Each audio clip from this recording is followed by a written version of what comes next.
The man in the image is Kareem Al-Mansour. Behind him stands a Quonset mini cabin. Outside, the temperature is minus 48 degrees. Inside that shell, it is 65 degrees warmer than every other structure within 40 miles. No propane, no electric heat, almost no firewood. Just a design that nobody around believed would work, until the worst winter in memory proved every single skeptic wrong. Here's exactly how he built it, why it works, and why the men who laughed at him ended up standing at his door begging. Come inside. Kareem Al-Mansour was born in 1971 in Omsk, a Siberian city where winter was not a season. It was a condition, permanent, relentless, the kind of cold that teaches you something no classroom ever could. That warmth is not a given. It is earned. His father, Sergei Volkov, was a structural engineer assigned to remote Soviet outpost construction across western Siberia. His job was to keep men alive in places where the infrastructure did not forgive mistakes. Kareem grew up watching his father work. He did not play with toys. He played with blueprints. Sergei had one rule he repeated every winter. A building that fights the cold will always lose. A building that hides from it will always win. Kareem memorized that rule before he understood it. He would understand it completely by the time he was 40 years old, crouching in front of a steel arch while his neighbors burned through firewood and prayed for spring. In 1999, Kareem immigrated. He had engineering training, Siberian field experience, and a specific idea about how shelter worked in extreme cold. He landed in a northern frontier region, worked 2 years in commercial construction, saved his money, and in 2001 filed a homestead claim on land in a remote valley, 62 acres, a creek, a south-facing slope, and winters that reminded him of home. His nearest neighbor was a man named Omar Khalid, 12 miles west. Omar had been in the area for 9 years. He had a conventional log cabin, a wood stove, a propane backup heater, and a supply of firewood that took him all summer to accumulate. He considered his setup solid, standard, proven. When Omar drove out to introduce himself and saw the curved steel components Kareem was unloading from his truck, he stopped and stared. "What is that?" Omar asked. "A Quonset," Kareem said. Omar nodded slowly. He had seen Quonset huts before, military surplus relics, drafty metal tunnels that collected condensation and turned into refrigerators in January. "Those things are useless in real cold," he said. "Metal pulls heat straight out. You'll freeze inside that." Kareem said nothing. He had heard this before in Siberia from men who spent their winters feeding fires every 2 hours and sleeping in shifts, so the stove never went cold. He kept unloading steel. Now, here's the thing most people get wrong about a Quonset structure. When people think Quonset, they think single-skin military surplus. Cold floor, cold walls, wind screaming through every seam. That is a standard Quonset. What Kareem Al-Mansour built was something categorically different. And the 3 modifications he made are the reason 9 men survived the worst cold event in a decade inside a structure, while others outside nearly died. The first modification was a double shell. Kareem did not build one curved skin. He built 2. An outer shell of corrugated steel faced the wind and the cold. An inner shell sat 12 inches inside it, facing the living space. Between them, that 12-inch gap became a dead air buffer, not foam insulation, not fiberglass batting. Air deliberately trapped, naturally stratified by temperature. When exterior temperatures dropped, the cold air in the gap settled to the bottom. Warmer air rose and stayed near the top of the arch where heat naturally accumulated. The gap created a thermal break that standard Quonset construction completely lacks. Cold could reach the outer skin. It could not efficiently bridge that 12-inch dead zone to reach the inner one. Kareem's father had called this principle the buffer zone. The Soviets had been using it in remote outpost construction since the 1960s. Most builders in his new region had never heard of it. The second modification was the earth berm. Kareem did not place the structure on a flat pad and leave the sides exposed.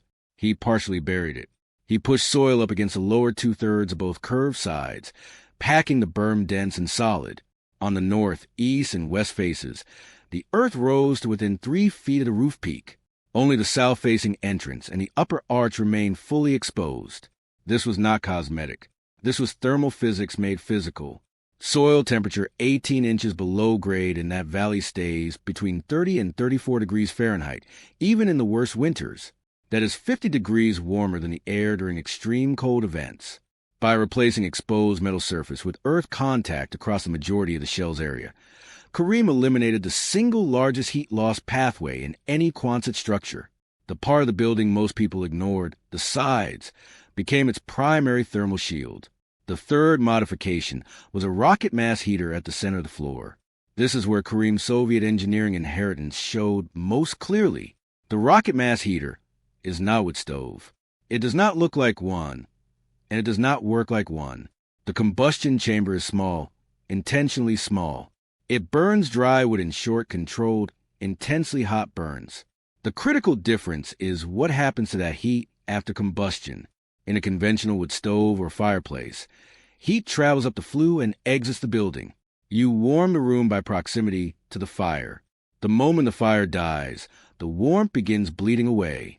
In Kareem's system, combustion gases do not travel straight up. They travel horizontally through a channel packed with dense fire brick and stone, a thermal mass weighing nearly 2 tons. That mass absorbs the heat from the gas before the exhaust, now cool and stripped of its energy, exits through a narrow, low flue at the far end. The stone does not heat the room by radiation in the moment. It stores the heat like a battery, then releases it slowly and evenly for the next 12 to 16 hours. Kareem burned his heater for 90 minutes each morning. Then he let it go cold. The mass did the rest. His neighbors burned wood for 16 hours a day and called it normal. Kareem burned wood for 90 minutes and called it engineering. The construction took him most of the summer and fall of 2001. The double shell framework went up first. The 2 curved steel skins bolted to their respective rib systems, with the air gap maintained by wooden spacers between the arches. The south-facing end cap was framed in timber.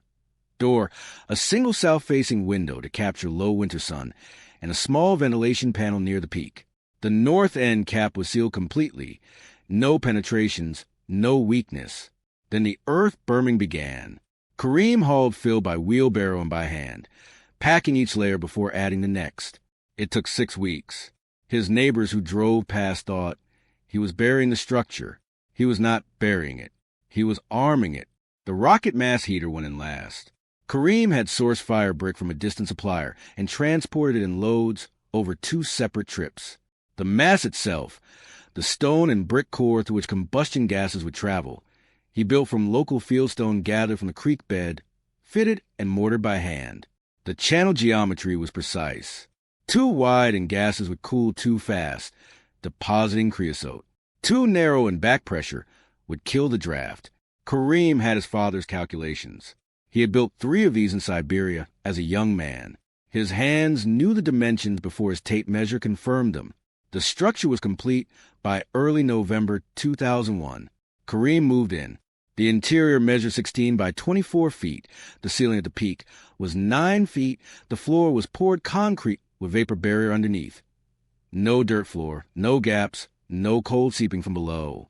He had insulated the concrete slab with 2 inches of rigid foam before the pour. The floor was the one component where he had departed from pure Siberian field improvisation and used modern materials. Everything else was geometry and mass. Omar Khalid stopped by in the 3rd week of November. He stepped inside, looked around, and said nothing for a long time. The interior was warm, not cabin warm, house warm. The kind of warmth that made him aware suddenly of how his own face had been tense against the cold since September, and how it was now relaxed. He ran his hand along the inner steel skin. Dry, no condensation. In a standard Quonset, that surface would be running with moisture in these temperatures. How? Omar said. Kareem pointed to the air gap, the berm outside, the mass at the center of the room. He explained each element in the same patient way his father had explained blueprints to him as a boy. Not just what it was, but why physics demanded it. Omar went home and thought about it for 3 days. Then he came back and asked Kareem to explain it again. 3 men. Kareem's 16 by 24-foot shell, 1 rocket mass heater running 90 minutes each morning. Kareem extended his burn cycles, 2 hours instead of 90 minutes on the coldest days. A second short burn in the evening on days when the temperature dropped past -45. He rationed his firewood carefully, tracking consumption by the armload, calculating how long supply would last against how long the cold might continue. Interior temperature held 52 degrees at the lowest point during the most extreme night, 61 degrees during the days. For men, minimal wood. The double shell holding the cold at the outer skin, the earth berm holding it below the midwall line, the mass radiating steadily through the dark hours. The physics doing what the physics was built to do. The siege lasted 31 days. When it broke and temperatures rose above zero for the first time in weeks, the 4 men inside Kareem's shell walked out into the pale light and looked at the landscape. The cold had killed livestock throughout the region. It had destroyed unprotected water systems. 2 homesteaders in the broader area had been evacuated with serious cold injury. Property losses were extensive. Kareem's structure had not lost a single degree of safety. Not one night had been dangerous. Not one morning had the men woken uncertain about whether the warmth would hold. Omar Khalid rebuilt his setup the following summer, not a full reconstruction. He did not have the resources for that, but strategic upgrades based on what he had watched and learned. He built a soil berm against his north and west walls. He replaced his conventional wood stove with a simplified version of the rocket mass heater. He installed a proper vapor barrier and added rigid foam under his floor. His wood consumption the following winter dropped from 6 cords to 2 1/2. He called it the most significant quality of life improvement he had experienced in 11 years in the valley. Other men went further. Some salvaged what was usable from their existing structures and built new, following Kareem's core principles as closely as available materials allowed. Others moved their operations and built smaller versions, compact, lower mass, but using all 3 of Kareem's principles. They have used them every winter since. They have never again come close to the situations they were in during that brutal January. Word moved through the valley the way useful information moves in remote communities. Slowly, directly, carried by men who had experienced something firsthand and could not stop thinking about it. Kareem became a reference point. Other homesteaders sought him out. Some made the drive specifically to walk through the structure and ask questions. Kareem answered every question the same way his father had answered his. Patiently, thoroughly, explaining not just what to do, but why the physics required it. He did not keep his knowledge proprietary. He did not charge for consultations. He understood what his father had told him once, late in a man's life, about the purpose of engineering knowledge in extreme environments. Knowledge that stays with one man dies with that man. Knowledge that spreads keeps people alive after you are gone. By 2010, at least 7 structures in the valley incorporated Kareem's principles in some significant form. Not all were full double-shell Quonsets. Some were conventional cabins with earth berms added. Some had rocket mass heaters retrofitted into existing structures. Some used only 1 or 2 of the 3 core principles, but each one performed measurably better than its conventional counterpart. The double-shell Quonset with full earth berming and rocket mass heating remains the complete system. It is not simpler than conventional construction. It requires more initial labor. The berming alone is weeks of physical work. The rocket mass heater requires precise geometry and quality materials or performs poorly. The double-shell framework requires careful fastening and sealing at every joint to maintain the air gap's integrity. None of it is casual. But here is what performance record shows. In the worst recorded cold event in a generation, a single cord of firewood, 1 cord, kept 4 men alive and warm for 31 consecutive days at temperatures reaching -52. The conventional structures within the same radius could not do that for 1 man on 6 cords. That gap is not a matter of preference. It is not a lifestyle choice. In the conditions that remote northern valleys produce in a bad winter, that gap is the difference between survival and crisis, between sleeping through the night and waking every 2 hours to feed a fire, between having enough wood at the end of February and running out in January, and walking 12 miles in -44, because there is nothing left to burn.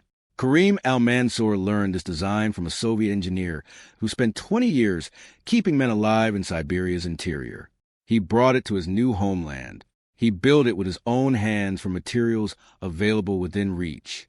He proved it over 3 winters of increasing severity before the defining test arrived. When that test came, when -52 settled over the valley for a month and did not move, the structure performed exactly as the physics said it would. That is not luck. That is not ingenuity. That is engineering applied correctly in a place where incorrect application has consequences measured in human survival. The structure is still standing in that remote valley. The steel outer shell shows surface oxidation from 20-plus years of harsh weather. The earth berm has settled and compacted, growing moss on its upper surface in summer, holding its position through every freeze-thaw cycle.